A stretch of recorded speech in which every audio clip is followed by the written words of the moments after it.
Hi everyone, this is Alan Rosinski, Metro Manhattan office space.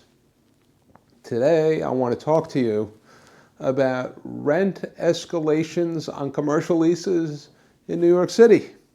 So if you're going to rent an office or retail space in New York City, you're going to have a base year.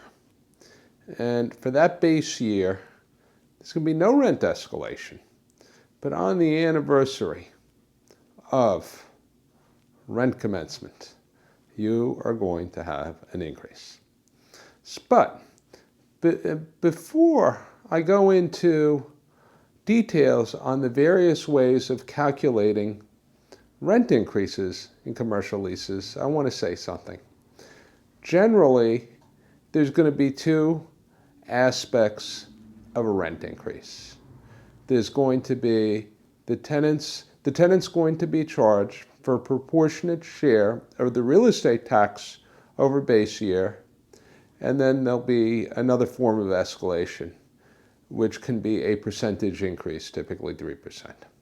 It can be based on CPI, the Consumer Price Index. It can be based on a proportionate share of operating expenses over base year.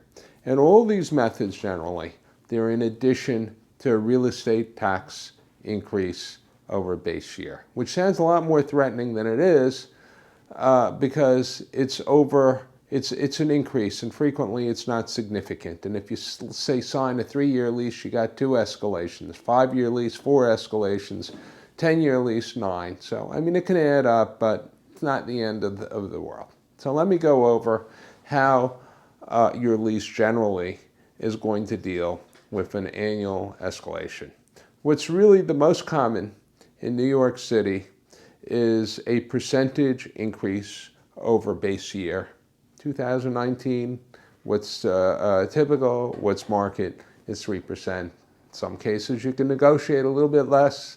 It's certainly worth a shot. So it's 3% and then plus the proportionate share of real estate tax increase over base year. Now I'll give you an example so you can understand the implication of this. Let's say you have 1,000 feet in a 100,000 square foot building. So you got 1% of the building. So let's say the real estate taxes on that building increase by $10,000. Your proportion of that, what you're responsible for, is $100. Now, real estate tax increases typically are very, very uneven. It's not an even increase. A landlord can have 1 or 2 years with nothing, a major increase, nothing, and then a major increase. So it's unpredictable, but it does even out over the long term.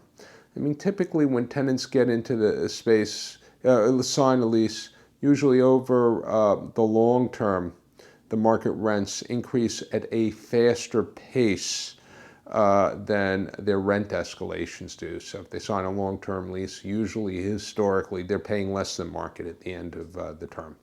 So let's go back to the ways that landlords calculate a rent increase. You get a percentage increase, went over that. You get CPI. What CPI is, it's an increase based on the Consumer Price Index. Often it's a price index which is typical of, which reflects prices in the Northeast or the New York City metro area, and then again plus your proportionate share of real estate tax increases. This generally has been pretty favorable because inflation in the last 10 or 12 years has been very, very subdued. But if you sign, say, a 10-year lease, there's no guarantee that inflation will not, there will not be an uptick in inflation in another 3, 4, 5 years. Another way that commercial leases calculate escalations is the tenant being responsible for a proportionate share of operating expenses over base year.